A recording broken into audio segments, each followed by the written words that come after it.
Wait, stop. That's the one.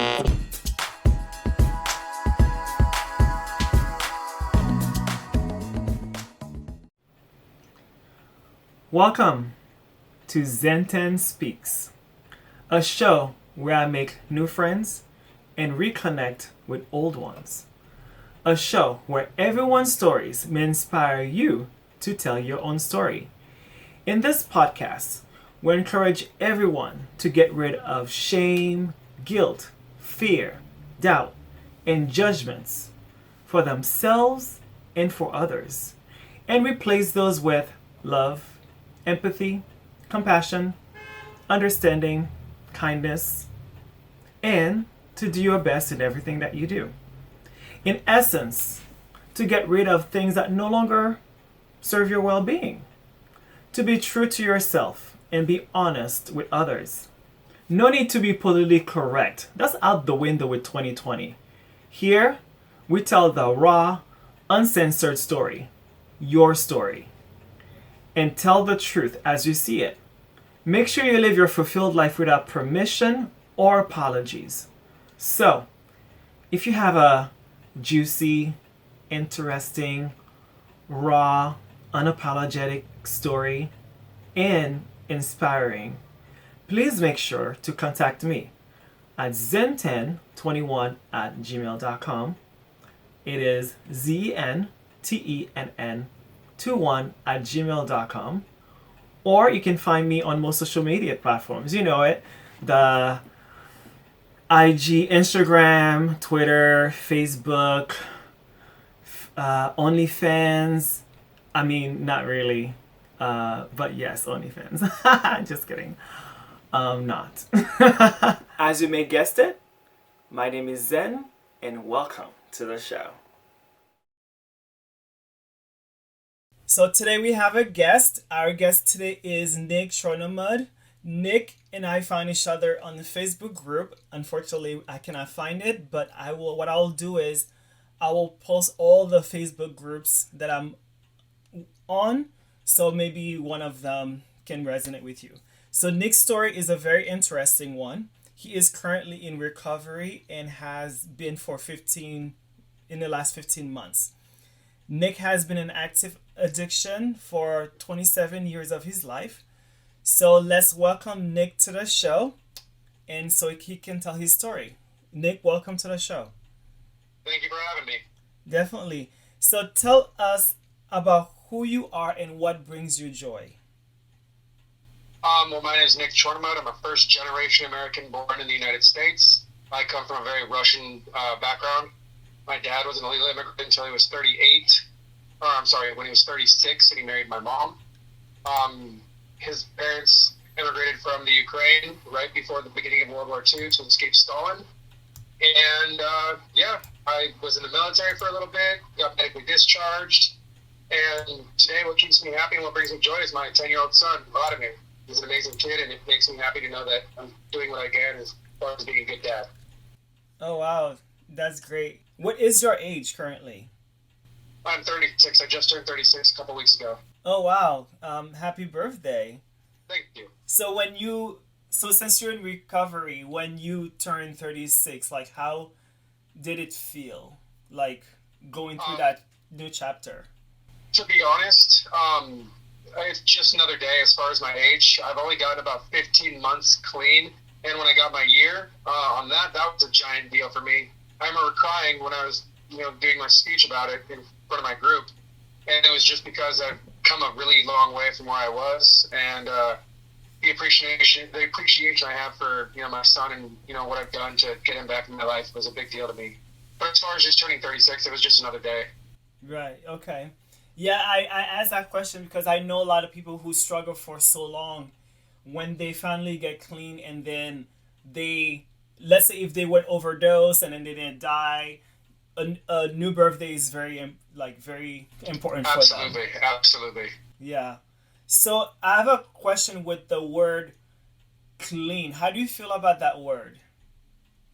I appreciate that one only because, with the two programs, the original program being AA, when they say sober, that just means they're they still, go to the doctor and get the medication that's needed for whatever they're going through, and they have the ability to maintain a normal life without, drinking, which is good for, being sober. But for me, being clean is a big deal because I'm not like the normal person. I can't, take medications the way they're prescribed. I can't, take a sip of alcohol the way, a normal person can.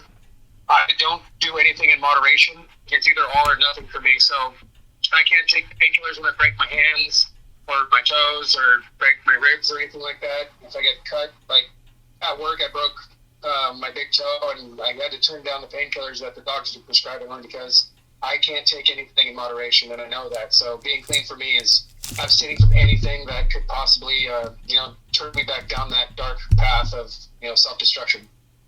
Wow, that's very courageous of you, especially going through pain and not taking something. You're strong physically, also mentally, of saying no to something. Wow. Yes, it's a big deal. Wow. So, what made you go and join a Facebook group with people struggling, who were struggling like you? It's the same reason I do the program as intensely as I do. Hearing the newcomers tell their story, it reminds me of where I've been, where I don't want to go back to. Sometimes they say some inspirational stuff that I may not have heard before, and it's just good to be part of a group of people that understand the kind of stuff that's going through my head because, normies, as we put it, don't necessarily understand the shit that's going through our heads most of the time. The way we think and what we've done and our experiences are shared amongst us in the groups. We can't really relate to the normal crowd of people. They don't understand the psychosis that we've gone through or our mental well-being / our thought process is just different. So it's good to be part of a group of people that understand. Yeah. So before you were in recovery, did you notice that your mindset was different when you were using than when you were not using, in a sense of like, because I know people who are in the club scene who are currently using, they really don't like when people telling them to stop. They feel offended and they feel like it's their right and all this stuff. Like, how was your thought process when you stopped using and when you were using? Do you notice the difference? To go back to exactly what you were just saying, I used to think, I don't have a problem with my drug use. It's you guys that have a problem with my drug use. Mm-hmm. I'm fine. Mm-hmm. And, I'm young. I can party. I can do whatever the fuck I want. And another thing is, when you're a functioning addict, a lot of that is, you still have to maintain a job. You still are able to pay all your bills. You're able to, take care of your finances. And as long as what you're doing doesn't, get into problems with your finances, you usually think there is no problem. It's other people don't like to see you self-destruct and, borderline proactively try to kill yourself. But when you're in active addiction, you don't see it like that. You just see it as, I need this, I want this, I'm going to do this, and as long as I'm able to pay my bills and do this at the same time, I don't have a problem. But it also gets to the point where when your finances do start suffering from the addiction, it becomes, I don't care what I have to do to get what I need, but I need this more than anything else on the planet. And this being whatever drug it is that you're into at the time. Mm-hmm. So would you say your thought process has changed then? Looking 100%. Back? Like, I've done a complete 180 as far as my thought process and all that. Wow. How was your relationship with others? Have they forgiven you, or you kept your relationships, or how did it go? Well, that's an interesting question, only because I originally got clean back in 2009, and I had 8.5 years off of that, which was incredible. And I built back all the relationships that all the bridges that I burnt, I rebuilt, and it was really good. And I had held myself in such high esteem, I felt like I put myself on this big pedestal, and all my friends had too, where when, I fell off again back in 2018, I lost all the respect, I lost all this, all the stuff I had going for me, and I felt ashamed and disappointed and just a lot of self-hatred and self-loathing, and that was really, really difficult to deal with. But since then, this time that I'm clean now, I've been able to build back the relationships that are important. The ones that mind don't matter. The ones that matter don't mind. Yeah. They appreciate what I've done, and they appreciate the effort I'm making and the distance I've traveled thus far in my recovery. Right. And a question I would have to ask also, do you okay, so I've had relationships with people where, because I'm pretty, if I'm like you when it's, I'm either doing something or I don't kind of personality, I'm an extremist. So Yes. I have friends where I would be holding on to them to the end, to death. But Yes. sometimes you have, because you have your own life and you have your own troubles or dramas or traumas, that someone, when they ruin themselves with drug addiction and they're trying to take you down, and you can't really go down with them with the ship, and you have to save yourself because it's a human survival thing. And then, Absolutely. yeah, and then when they give you that guilt of like, you let me down because I'm doing this, because they were the kind of people when they get addicted, they purposely fight, not purposely, but like it's taking over them. They fight with you, and then you're trying to be there for them, but they fight you so much you have to let go. Like, do you can you resonate with both ends of the coin? Kind of like you Oh, be doing all absolutely. that, and then your friends kind of like they can't anymore. Well, absolutely, because a lot of the friends that I've had to this day are friends I've had for over 20 years, long before my addiction took over. And the way it worked was I lost all those friends because they didn't want to watch me kill myself, and that's what the addiction does. Is you subconsciously are proactively killing yourself, and the people that care about you the most are the ones that are hurt the most because they're losing somebody they love. And so I definitely see that, or I did see that at the time, and that's why I tried to start cleaning up my life.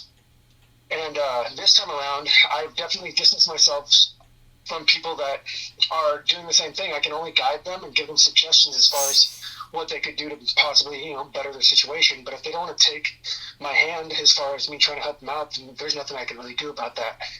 I always leave the door open, but I can't sit there and, you know, be codependent and allow somebody to, you know, I can't be giving somebody money if I know what they're going to be using the money for, but I can buy them food.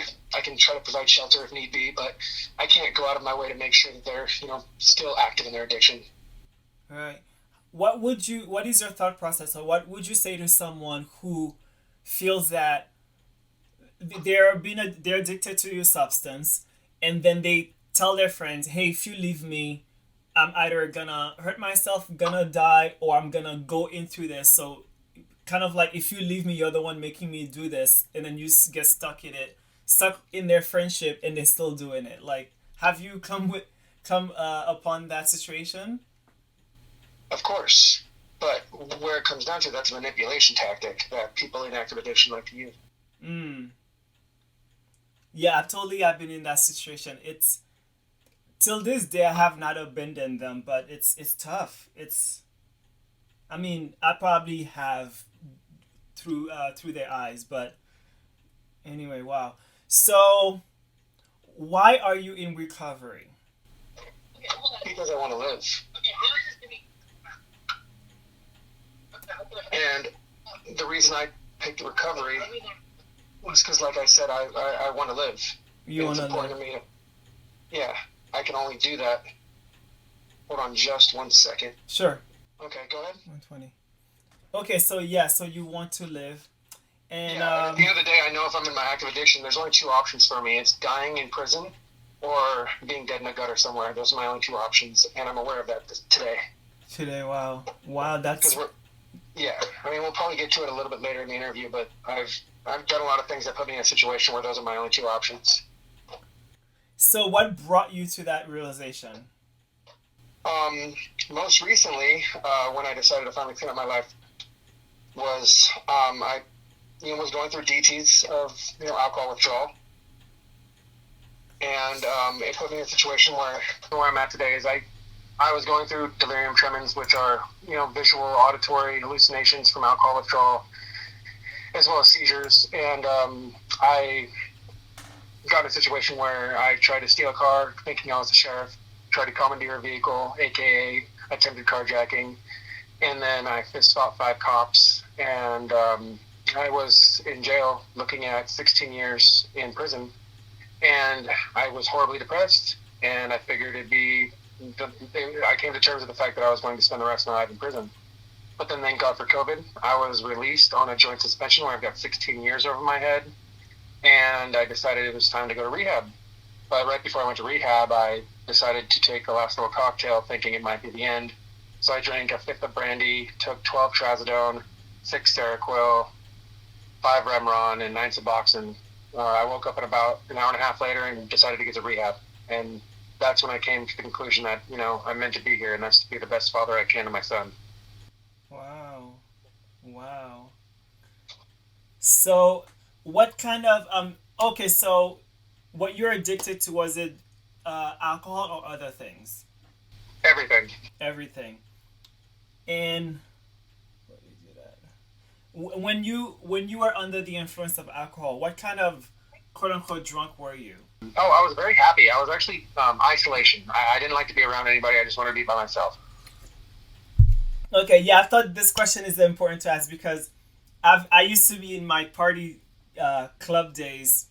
They were different. They were the happy drunks. There's a sleepy. I'm a sleepy drunk, and there was the ones who always want to fight with you. I had friends who were the fighters, so those were hard because they would ruin relationships. So interesting. So, what does recovery mean to you? Recovery means to me is day to day, proactively trying to just become a better person. There's the 12 steps of our program that we go through each and every day to, try to make our lives better. The 12 steps are, admitting to God, to yourself, and you're not a human being, the exact nature of your wrongs, giving up to understanding that you're a true addict and there's nothing but the program that'll basically help you out. And going to the program, sharing your problems, reaching out for help when need be, and just saying sorry. The people that you need to say sorry to, understanding your side of understanding your side of things when a situation arises and you may be in the wrong, understanding that, and, making amends immediately. Mm-hmm. And a lot of that just makes you a stronger, better person with the capability of, understanding that, life isn't always going to be, unicorns and rainbows, but it's, it makes it that you can walk through a day without, needing something to help. What has led you to addiction? What is your story? Well, like I said, I was a first-generation American born in my family. My dad, when I was growing up, was a raging alcoholic and a meth addict. And so he was very, very violent and aggressive. And me being the only boy in a large family of females, I've got 7 sisters, it was, the way my dad raised me was he would be very violent and very abusive of all, mentally, physically, emotionally. He used me as a punching bag because that was his version of toughening me up. Whereas for my sisters, they were all raised as princesses. Like when they got in a disagreement, every now and then, I think my older sisters would get a swat here and there. But my dad would use coat hangers, electrical cords, an iron. My dad has stabbed me before. At one point, I got taken away from my parents by CPS, which are Child Protective Services. And I lived in a group home for a while because I would come to school with black eyes and bruises all over myself. And, that was just the way I was raised. And so at 8 years old, I had the opportunity to drink. And I didn't just drink because I liked the taste or I wanted to enjoy a buzz. I did it because I wanted to not remember anything. And I didn't know it at the time, but when I woke up underneath the coffee table after, a few hours of being passed out, I realized that was the first time in my life that, I wasn't being beaten. And so I used, alcohol at that point as an escape. And I did that every time I had a chance to until I turned 13, when I got diagnosed with rheumatoid arthritis and insomnia. So I would use sleeping pills and painkillers and alcohol, to escape my reality because I hated my reality at the time. And back in the 90s, it was really easy to doctor shop, which is, I would have my prescription for my 500 Norcos a month, but I could go to 4 other doctors and get the exact same prescription filled every month. So I'd be getting 2,500 Norcos a month. So, throughout high school, I would, not just take my 1,000 plus Norcos a month, but I was selling the remainder. I got involved with a lot of different people running different circles, and so I got into a lot of cocaine and other stuff, but alcohol and painkillers was basically my major get down for a long time. And then when I graduated high school and got into college, I was no longer running with the same group of people, but I ran into some people that were using a different white powdered substance. You know, it costs 10 times less, but lasts 10 times longer. And with that, I became massively addicted to methamphetamines. And that, I realized, just turned me into the worst version of myself I had ever been up to that point. I started getting involved with guns and home invasions and armed robberies and just becoming the worst version of myself I've ever thought I could ever be. And so after that, I figured out my shit for a little bit.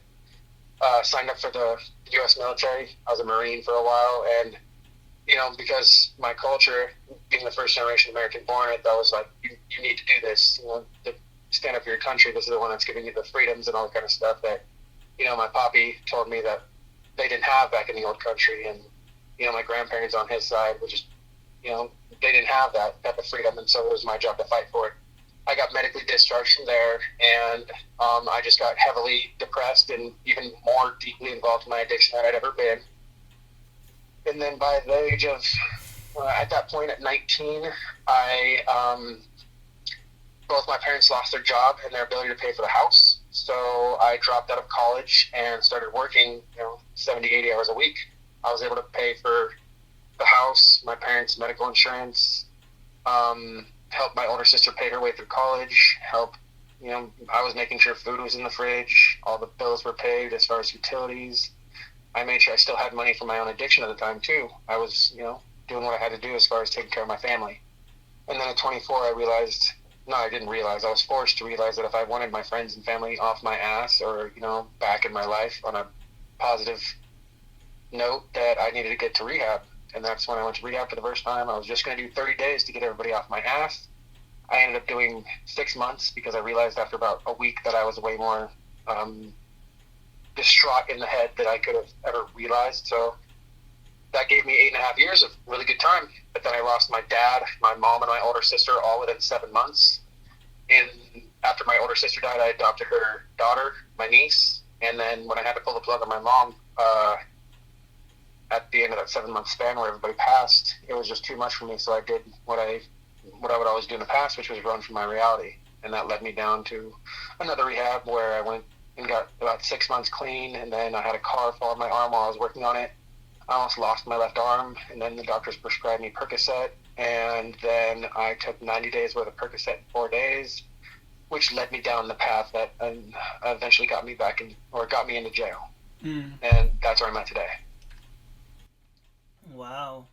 So how was your relationship with your parents prior to their passing? By the way, my condolences to you. Oh, I appreciate that. Well, growing up, I hated my dad because of the abuse, and I hated my mom because she didn't protect me from the abuse. So I grew up with a ridiculous distaste for any type of authority figure because the two authority figures I had growing up I didn't like. But after I got clean, I realized I just couldn't be around my family for my own personal well-being. It was a toxic environment, and I couldn't handle it. So after I got a rehab, I never moved back in with them. I figured I could help out financially here and there if need be, but I couldn't be involved with the nonsense. I couldn't put myself in a position where I was going to take the burden of all of their bullshit onto my shoulders. It wasn't my responsibility to do that. So at the age of 24, I moved on. I got married within a year of me getting out of rehab to my longtime girlfriend at the time. 2 weeks after we got married, I found out she was pregnant. And then my beautiful son Vladimir was born. And we were living the American dream as far as I was concerned for a long time. I was making good money. I was able to keep her at home, taking care of our son. I would send her on vacation with her friends. Just doing what I thought we had to do. And, yeah. But my relationship with my parents after that, it got much better, a lot more healthy. But it wasn't what I envisioned necessarily. Because one of the last things my dad told me before I went to rehab when I was 24 was I was pathetic because I needed help. But that's just because the way he did things and that kind of stuff, the stoic culture, being the Russian, it wasn't part of that culture. You weren't allowed to ask for help. You weren't allowed to cry. You weren't allowed to do anything because it was all a sign of weakness. Mm-hmm. And so when I did what I did, the way he was raised, the core values that he had ingrained in him growing up were that you weren't allowed to do any of that. You just had to grab yourself by the street bootstraps and, walk through the mud. But then right after my son was born, my dad suffered a severe stroke, so I never really got to make my amends to him or to grow that relationship back. But I got into much better terms with my mom, which was good.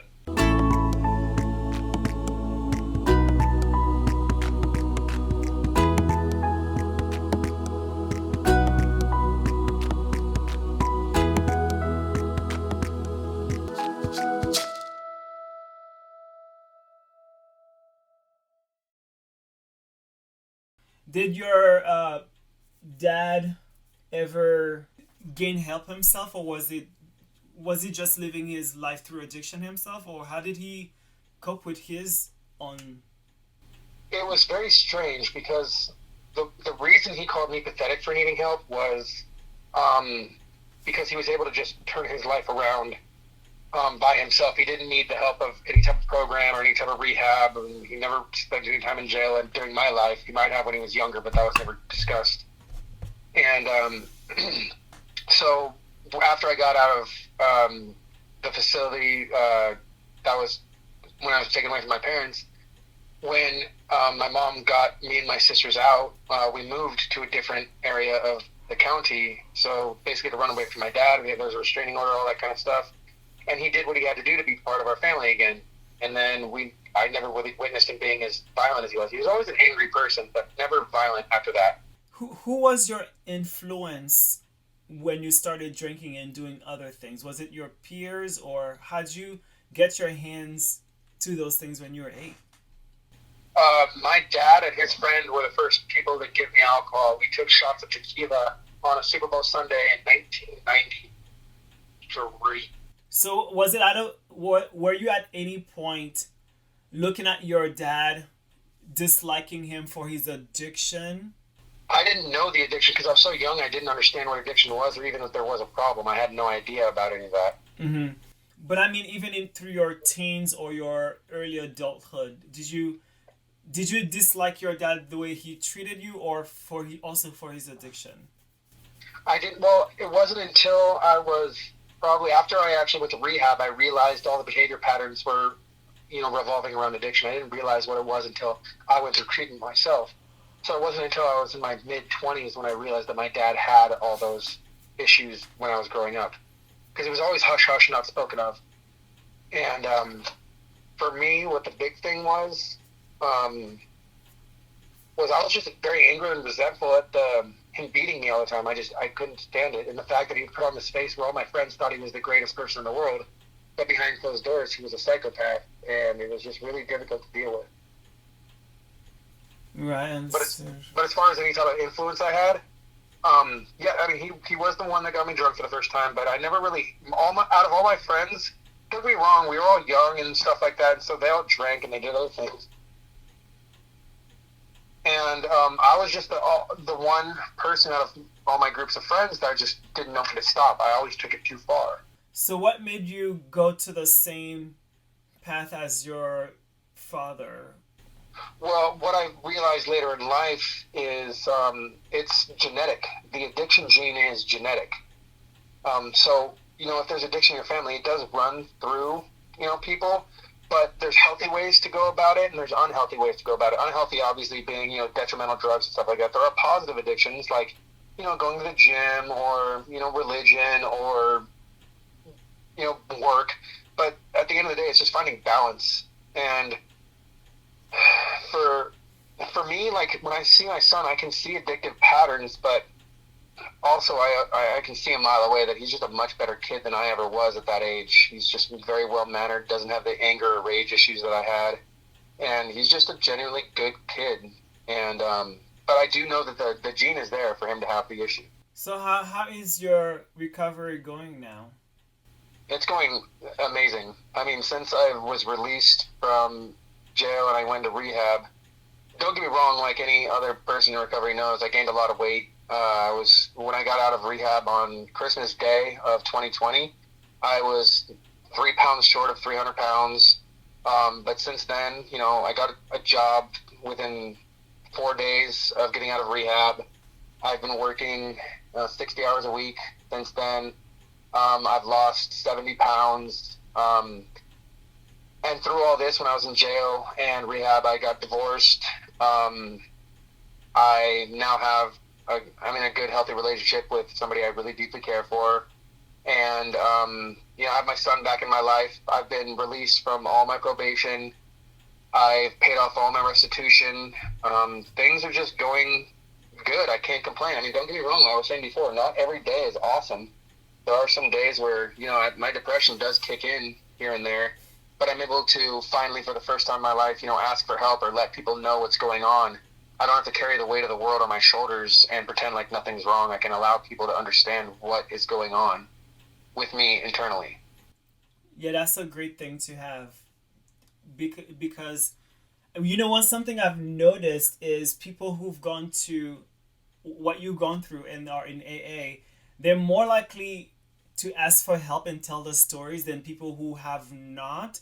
And I think what people are doing in AA, anyone can do it, even if they've gone through addiction or not, because we are humanity and we need help from each other no matter what we're going through. And when we feel alone, that's when we have the depression and the stress, and we feel lonely, and which will lead us to the path of those substances. Absolutely. And that's an amazing point you bring up as far as, anybody, regardless of addiction or not, they can go through the program, or not even necessarily go through the program, but read the book and maybe apply some of the 12 steps or even the principles into their lives. Because if you look at it on paper, the 12 steps that are put down in either the basic text of NA or the big book of AA, they're just good guidelines to living a decent life as far as just being a good, decent human being.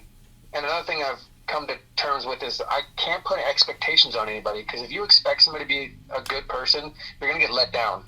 Yeah. Because when you put expectations on people, you're expecting them to treat you the way you would treat them. And one thing that the program tells you to do is, just treat people kindly. Do to others, or treat people the way you would like to be treated, but not everybody, especially in Southern California. That's just kind of not the way things go down. And if you put expectations on people, you're putting a down payment on a future resentment. And it's just, the more you realize that as long as you're doing good and you don't expect anything out of anybody, you're going to be happier at the end of the day than you would otherwise. Well, definitely. Yeah, I can see that, especially with when you're talking about with you say NA? Yeah, NA, which is Narcotics Anonymous. Okay. I'm working in both programs because I do appreciate, I appreciate both programs. I've done the steps so far in AA. I have an AA sponsor, but I also have an NA sponsor, and I'm starting to do the steps there. They are the same steps. They're just worded slightly differently. But I just feel both programs work. It's not necessarily cherry picking. I just feel like for some people, they don't need to necessarily look at the very slight differences between the two programs, because there are super staunch people in both.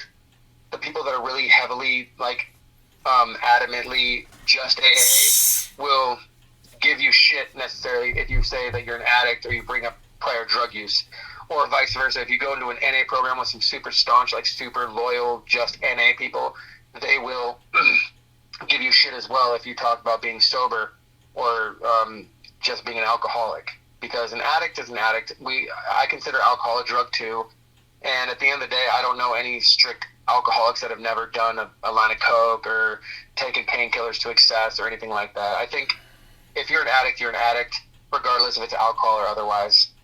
But I do enjoy both programs. I do run both programs. That's wonderful. 2 points I want to make is, the first one is, as you mentioned, any layperson can benefit, because I have not gone through this experience, but when I discovered the AA, I love learning things. I would read anything, just like back in the days when we didn't have phones. I would read labels, read anything. So when I learned about AA, I was learning a lot. And I was like, I can do this for my life too. I don't need, I didn't need to have to go through that path to put them in my life. And it seems like from when I was reading is some prayer, I forget how it goes, but you probably familiar with that prayer. Yeah. And it's amazing. Yeah, it's good. God grant me the serenity to accept the things I cannot change, the courage to change the things I can, and the wisdom to know the difference. Yeah, And it's very anybody can basic, and benefit from that. exactly. It's not being in control freak. Understanding there are things that you're in control of, and there's things that there's not. And at the end of the day, the only thing that you're in control of is you and your reactions to things. Yeah, most definitely. So what kind of okay, so you mentioned the help. So did you sort out to receive those help or assistance, or was it forced to you by the government or No, which is one of the major benefits of the way I did things. Is I knew what because I had had so much recovery in my past as far as because I was a three-peater at the rehab that I went to. The one that I went to when I was 24, I also went to back in 2018, and I went there again this most recent time back in 2020. And it's because I knew what I needed to do. I knew that I had a problem, and I knew that if I didn't take this first step, that I was going to eventually die. And I don't want my son to go through with me what I went through with my parents. mm-hmm. And especially when all three of those deaths that took place in 7 months, as far as my family, they were all drug related. I mean, my dad was because he was a drug addict for 35 years before he cleaned up, but that had done so much damage that when he finally was, he died in his 60s, and that's way too young for somebody living in the United States in this day and age with all the medical technology that we have to keep people around and healthy. He had just done so much damage over those years that he wasn't able to survive. My mom, the reason she died was because of years and years of pill abuse. And my older sister, it was deemed a suicide, but she just was really drunk, took a bunch of coke, and then took a bunch of Xanax, and her heart couldn't take it. Uh-huh. And so with all that, I didn't want my son to have to know that I chose drugs over him. And I just wasn't willing to do that. And I knew taking that step, getting my ass into rehab, and doing what it is that I have to do to be the best father I can be for my son is what I needed to do. Yeah. So you probably gone through the situation I'm gonna ask a question about because I've seen commercials when they say it only takes the first time, and then they show you a commercial where like your peers offer it to you, and they said, "Oh, only one time, don't want to do anything," and things like that. But people who are using usually say, "Oh yeah, it's true. It takes you maybe the fifth time, or you have to be really have your shit together so you won't be addicted." And they have all these reasons. Like, what would you? So did you go through that process? Are you understanding? Yeah, Okay. absolutely. But my opinion on the whole matter is there are people that are addicts and there are people that aren't. And the thing is, you don't really know until you take that first drug or that first drink or that first cigarette or whatever it might be. Because if you're an addict, you're just going to want anything that'll give you a head change, anything that's going to change your state of mind. And if you're an addict, then you will fucking go to the ends of the earth to experience that as often as humanly possible. Mm. There's other people that can take that and you're like, no, not for me. I'm good. I prefer, going to bed early, waking up early, and, living a positive, productive life. There are a lot of other people that don't feel like that. Interesting. Yeah. So I there are some when I learn about drugs, there are some drugs that I definitely did not want to touch ever. And I'm although I'm a curious person, I like to uh, two things. I like to learn from other people's mistakes or people's lives, and if I don't see an example, I like to experiment it myself. I call myself a scientist. I experiment a lot about life, and so I've tried different things like smoking and sipping drinks or even weed, but not until last year I've had an influence. I don't label things are good or bad. So I won't say bad influence, but I had an influence from somebody who are often offering me things when I'm known to be straight edge basically. Yeah. And then because I wanted to be close to that person, I tried uh I don't want to say in the air because of the name, but I tried the white powder stuff. And Okay, I got you. and then I've noticed whatever I tried before in my life, my body goes through I want to say violent rejection of it. Not like a violent as in I was like about to die or anything, but it was rejecting. I went through some detox process, and Oh, that's terrible. I'm like, So when you were mentioning how some people are either they have it in their genes and some people are just like, oh, it's not for me.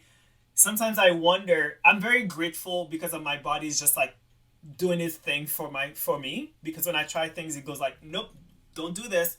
I don't even have coffee. I don't even do coffee or anything else that's addictive. Even sugar. I love candy, and as we most of us know, like sugar is also addiction. Of course. And I had to go through some sugar detox for 18 months because I wanted to be out of my body because sugar was doing things to my body. And I'm very shocked I'm not diabetic because I did the test and everything. Okay.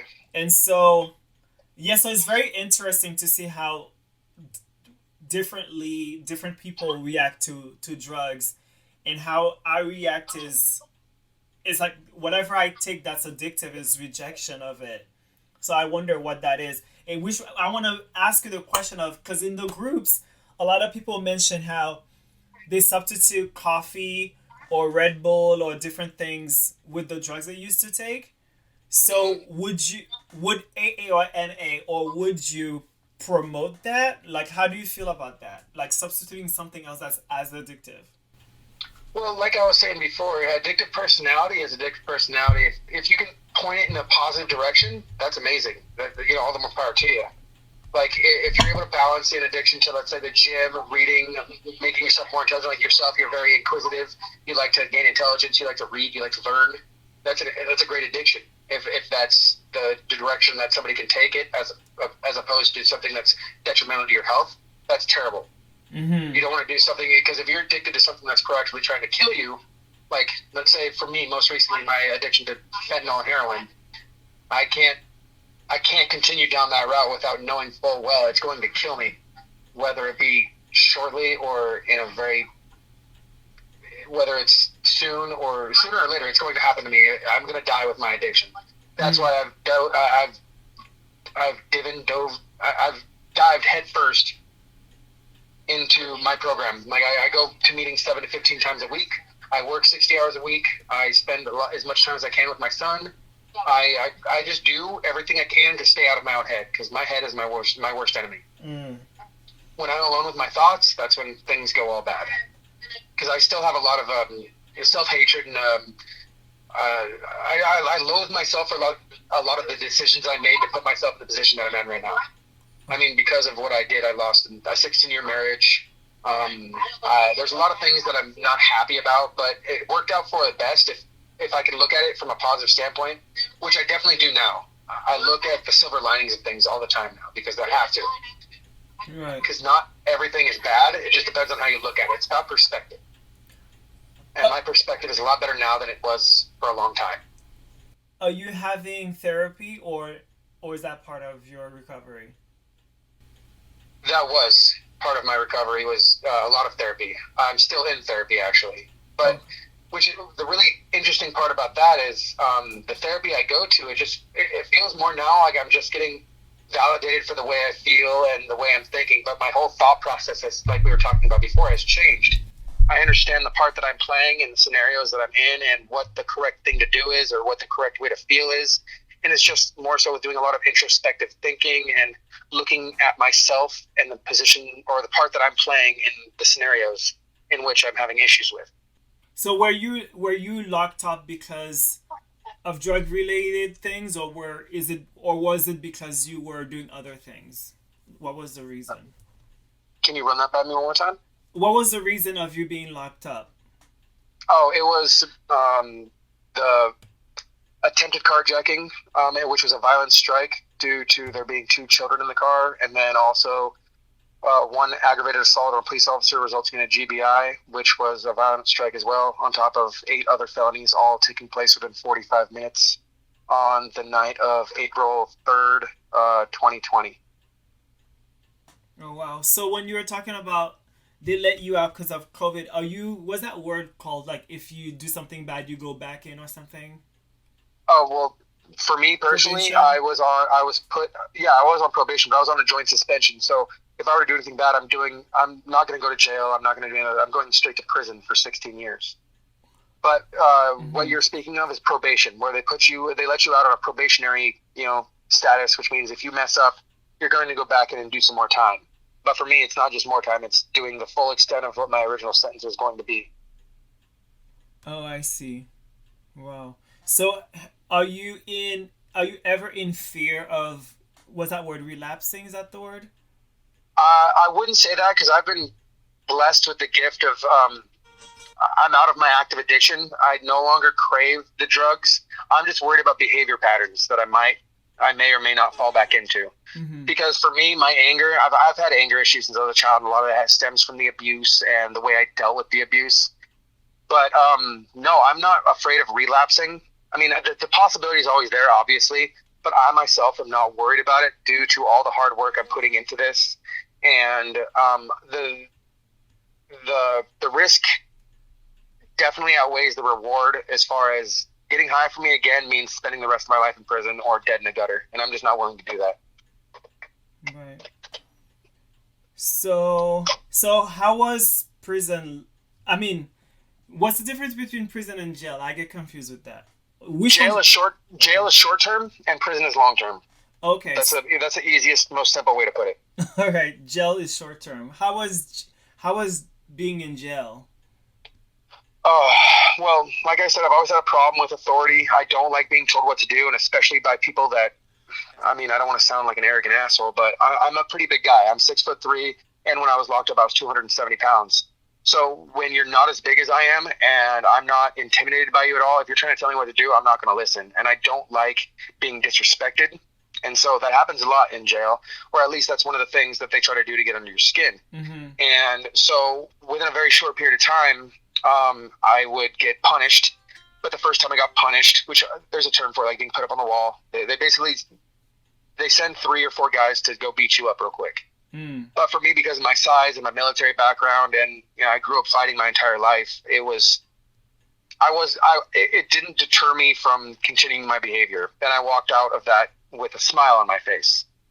And that smile on my face turned into me having to go back in and get punished even worse. But in a very short period of time, they realized that I was a benefit to them, which by them, I mean my group of people. I'm a white guy, so I ran with the whites. And so that means they put me in a position of enforcing their rules. So I became the guy that it was my job to beat people up, so to speak. And then I would get a part of all the drugs that would come into the jail. Like it's amazing how easy it is to get heroin and fentanyl while you're in jail. It was not difficult at all. Some movies don't lie. Yeah, and at the end of the day, I became massively addicted to those drugs while I was locked up because I didn't enjoy where I was. There's no aspect of being in jail that is fun or anything like that, and I wanted nothing to do with it. I didn't like the people I was around. I didn't like the reality of where I was sucked, and so I did the best I could to remove myself mentally from that reality, and being under the influence of heroin and fentanyl definitely assisted in that. And so that became what I was really, really into.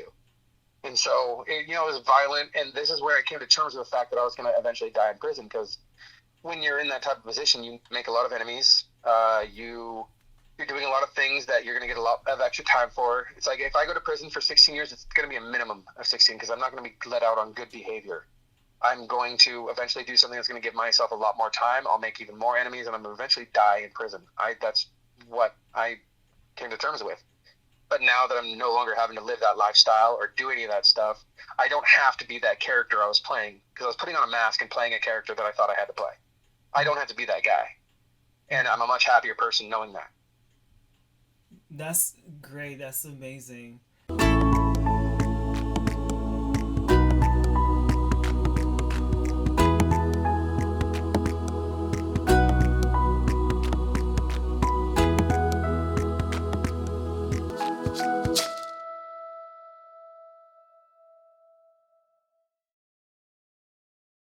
So so I've often, I don't know too much about prison reform, but I've often been an advocate of people who are addicted to drugs should not go to prison or jail. They should go to rehab or somewhere else that they can actually I don't believe drug offenders should be locked up. It's retarded. Right. I mean, I'm sorry to say that word, I guess the yesterday term. I just don't believe drug addicts should be getting locked up in the numbers that they're being locked up in. If you're a non-violent drug offender, you should not be doing time behind bars. At the end of the day, it should be happening. Right, because they're not being what's that word? Rehabilitated, right? What was that? People when they get sent to jail or prison, people are not being rehabilitated. They are doing the stuff in jail, as you mentioned, right? Oh, So it's not helping. absolutely. Nothing is being accomplished as far as bettering their situation. Oh my because goodness. When we're going into, because the point of going to jail is, paying your dues, paying your restitution to society, and trying to better yourself so you're not going to be recreating the behaviors that put you into jail in the first place. But that's just not happening. People end up becoming worse versions of themselves because of jail. You end up becoming institutionalized, and it becomes really difficult to handle yourself in a modern day world.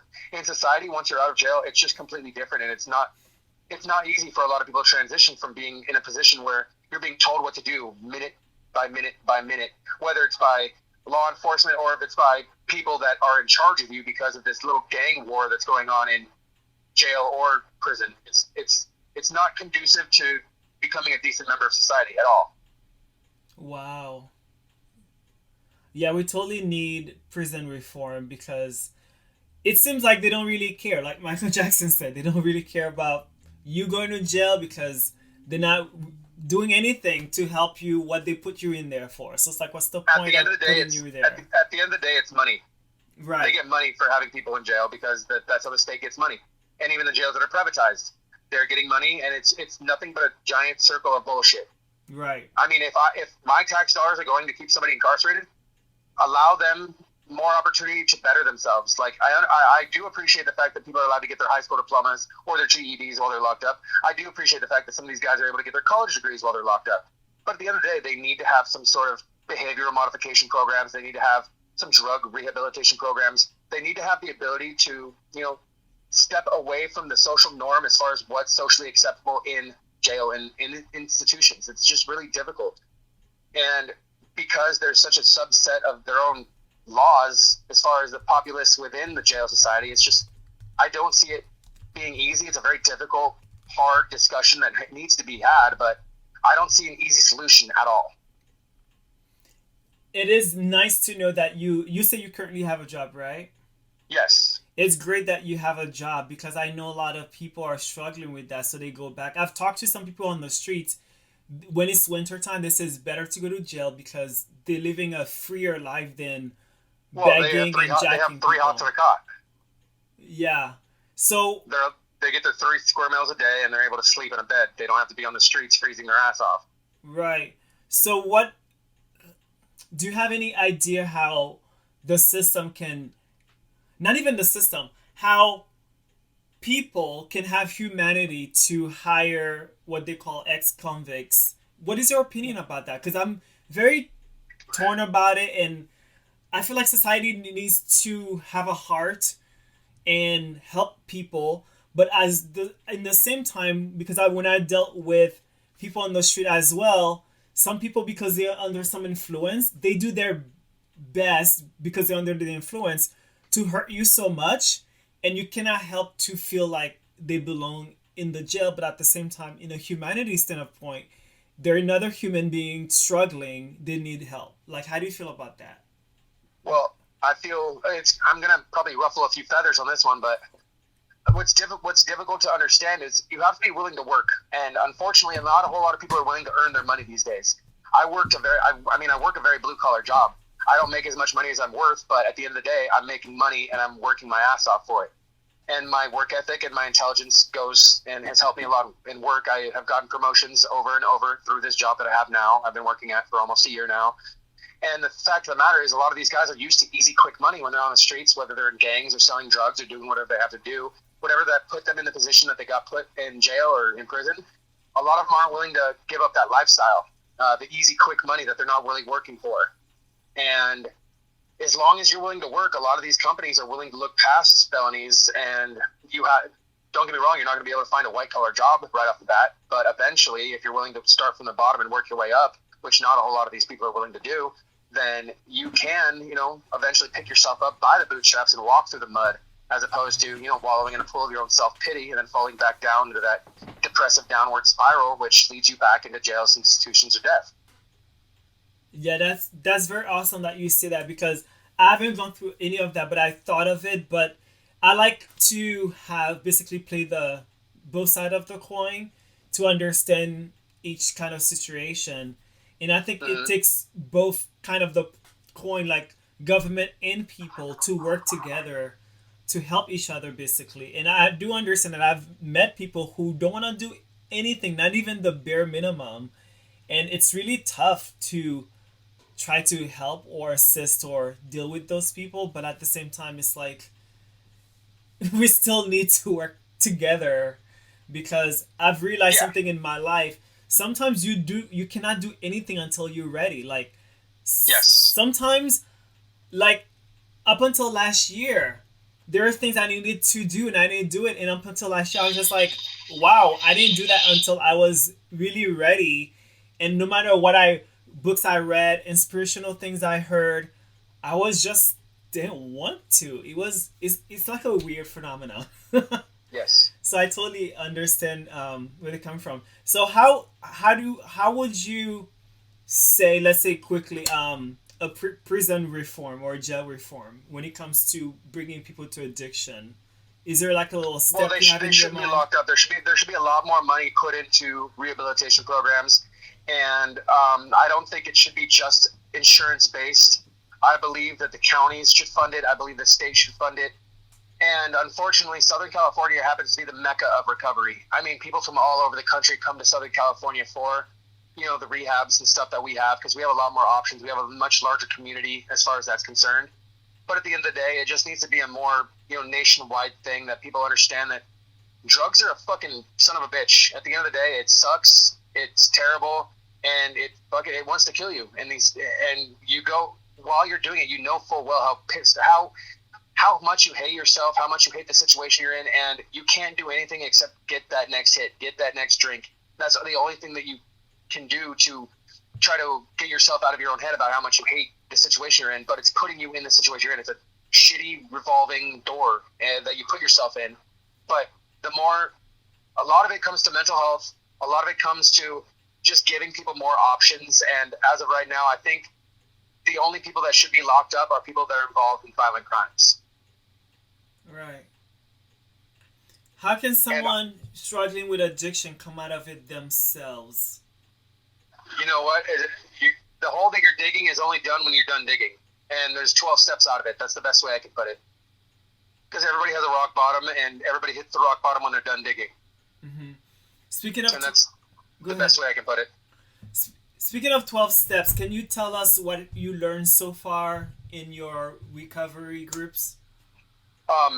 Never be afraid to ask for help. Let people in. Allow yourself to become vulnerable. And to be honest, the program is great, but at the end of the day, you need to find yourself a fellowship of people around you that are proactively working at becoming better versions of themselves each and every day. Like, the people I have around me today are the ones that are keeping me safe and clean and alive. I have an incredibly strong group of people around me that I love to death. They love me, and I found within this program, I found out a lot about myself, and I found out that there are people out there that care about me more than I care about myself, and it's an incredible feeling. But it's all about finding a good core group of friends, of people that you can consider family, that will do for you stuff that you weren't willing to do for yourself. And eventually you'll get to the point where you're just happy. And it's not even necessarily happiness, it's being content with the life that you're living and not necessarily always needing to have more, but being okay with what you got. Like, you might not have what you want, but you have what you need. Right.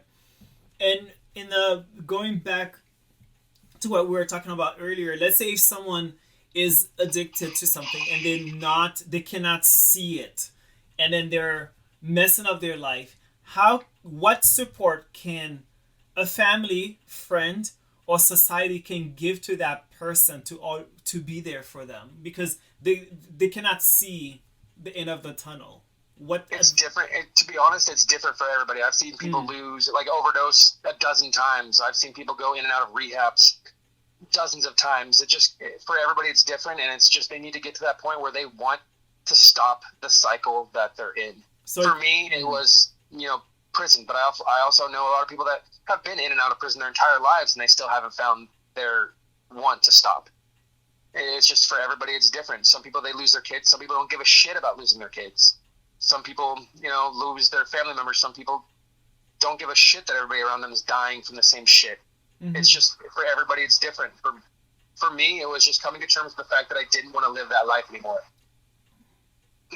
So it comes to the person doing it themselves. Okay. Yeah. It's an individual thing. It's case by case. There's not one good answer for that. Right.